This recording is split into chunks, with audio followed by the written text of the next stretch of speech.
Other Kazmi साहब, सबसे पहले बात यह है कि ये ठीक है, एक मैंने कहा ना प्रिंसिपल तो यही कहता है कि उनकी नंबर सीट्स हैं आ गई हैं, लेकिन अगर ये वाकई जो अज़मा बुखारी साहब बात कह रही हैं कि कुछ लोग हैं पाकिस्तान तहरीक इंसाफ में जिनको ये प्रॉब्लम है कि जी परवेज़ इलाही साहब क्यों बने जी वज़ीर आला पंजाब, और उनकी तो महज 10 सीटें हैं जी, और क्या बने, और ये हम बड़ी रिजेंटमेंट होगी, और वो 8 मतलब जो राना साहब ने भी कहा 5-10 लोग 8-10 लोग 15 लोग एब्सटेन कर जाते हैं ऑन द गिवन डे, तो वहाँ पर तो ज़ाहिर बात है क्योंकि सेकेंड राउंड ऑफ इलेक्शन होना है, nobody needs to achieve 186 basically, जिसने भी ज़्यादा सीट्स ले ली वो वज़ीर आला बन जाएगा।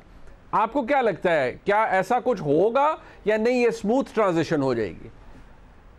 Thank you so much Munib भाई। सबसे पहले तो शाह साहब की शफकत और मोहब्बत का शुक्रिया, उन्होंने मुझे भी मुबारक दे दिया। अब इन दोनों जमातों का मसला ये है कि इनके लिए पता है गैर जानिबदार सहाफी वो है जो इनकी काबीना में बैठा हो, अच्छा। या किसी मुल्क में सफीर लग जाए, या किसी इदारे का चेयरमैन लग जाए, या पीटीवी पे किसी जगह पे लग जाए, वो अच्छा। गैर जानिबदार सहाफी है, उसके अलावा कोई भी गैर जानिबदार नहीं। बाकी जो जहाँ तक ये ताल्लुक है कि अब परवेज इलाही साहब के हवाले से हो सकता है कि जमात के अंदर तहफ़्फ़ुज़ात हो, लेकिन यहाँ पे आप अगर खुद देखें, अगर यहाँ पे हम जिसे आप कह सकते हैं पॉलिटिक्स के एथिक्स की बात करें, अखलाकियात की बात करें, ये आर्ग्यूमेंट तो ये है ना कि इलेक्शन लड़ा पीटीआई ने, आप बना रहे क्यों हैं परवेज इलाही साहब को, लोगों को इसके ऊपर एक इखलाकी एतराज हो सकता है। तो जिनको आप लोगों ने टिकट दिए थे 20 बंदों को, वो पीटीआई के लोग थे, उनको नून लीग के टिकट दे दिए गए।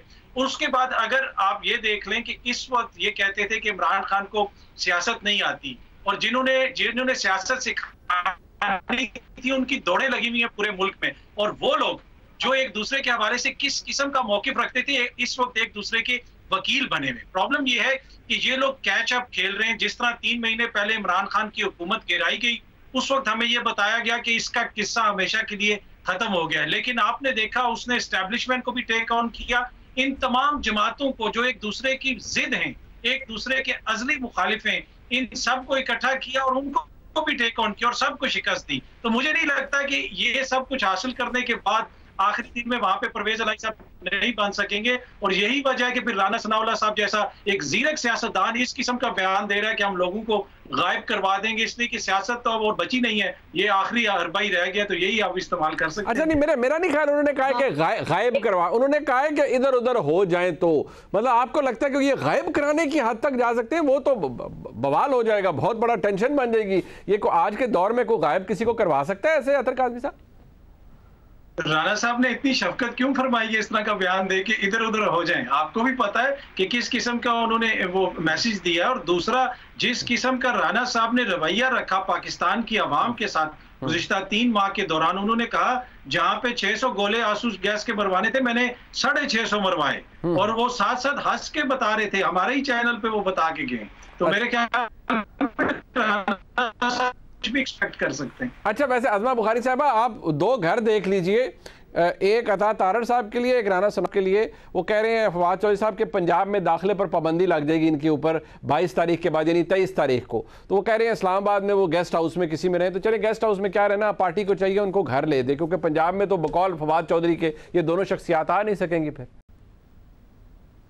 देखिए, एक तो अता तारड़ पे और राना सनाउल्लाह पे इतने बुरे दिन तो आए नहीं कि उनको फवाद चौधरी साहब की जो है कहीं की इजाजत की जरूरत पड़ेगी। वैसे एक बात कि अता तारड़ और राना सनाउल्लाह, मेरे ख्याल है फवाद चौधरी और उनकी पार्टी जो है उनको बड़ी तकलीफ है उन दोनों लोगों से।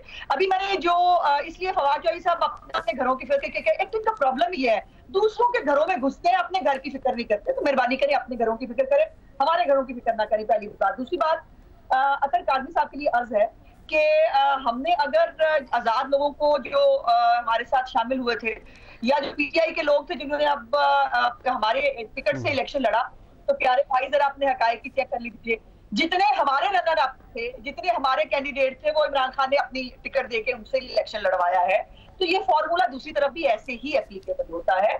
तो अगर हमारे जो लोग हैं, अगर जो दूसरी पार्टी से रिजाइन करके आए हैं, वो हमारी टिकट ले लें, तो वो भी उतना ही जस्टिफाइड है जितना इमरान खान का हमारे कैंडिडेट्स को अपनी टिकट देना जस्टिफाइड है। दूसरी बात यह है कि ये जो आपने जो है वो राना सनाउल्लाह साहब पे एक, मैं समझती हूँ कि आपने गलत इल्जाम लगाया।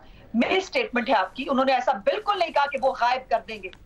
मैंने जो गुजारिश की थी कि अगर इमरान खान साहब की पार्टी के अंदर खुद रिवोल्ट होता है, अच्छा, ये कौन कह रहा है? ये दो इमरान खान साहब खुद 2 दफा फरमा चुके हैं। अभी उन्होंने कुछ दिन पहले एक इंटरव्यू में कहा, मेरे इत्तेहादी मुझे ब्लैकमेल किया करते थे और इसलिए मुझे अब 2/3 मेजॉरिटी चाहिए, और वो इत्तेहादी जो है वो सबसे बड़ा जो है परवेज इलाही हुआ करते थे, जो उनको ब्लैकमेल करते थे और फिर जो है असेंबली नहीं चलने देते थे और मामला होते थे। और दूसरी बात कि इमरान खान साहब ने खुद ये भी अपने इंटरव्यूज में एक्सेप्ट किया कि मैं बुज़दार को इसलिए सीएम लगाया क्योंकि मैं और सीएम नहीं लगा सकता था, मेरी पार्टी में रिवोल्ट हो जाता, मेरी पार्टी में बगावत हो जाती, क्योंकि बहुत सारे सीएम के कैंडिडेट हैं।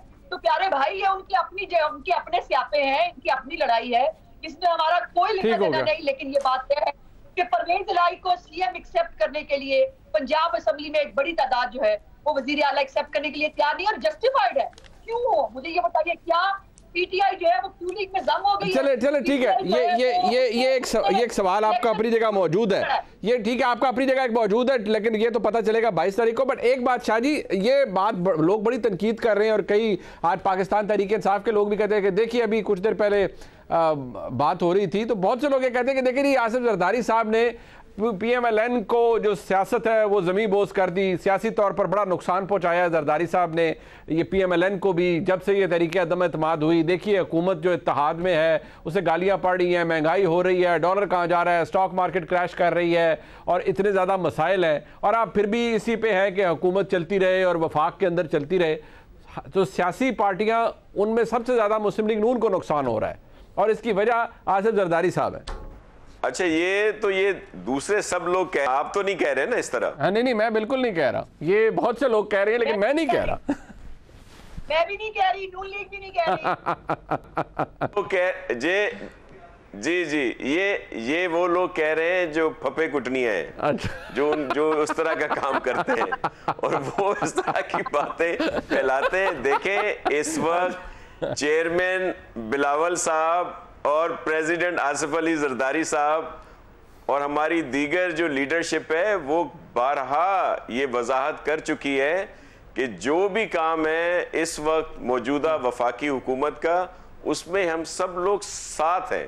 ठीक है, ये फवाद चौधरी साहब ने वैसे कहा है, ये फवाद चौधरी साहब ने कहा है, अच्छाइयां हैं, ये अदर काज़मी साहब ने बिल्कुल नहीं कहा, ये फवाद चौधरी साहब ने कहा है।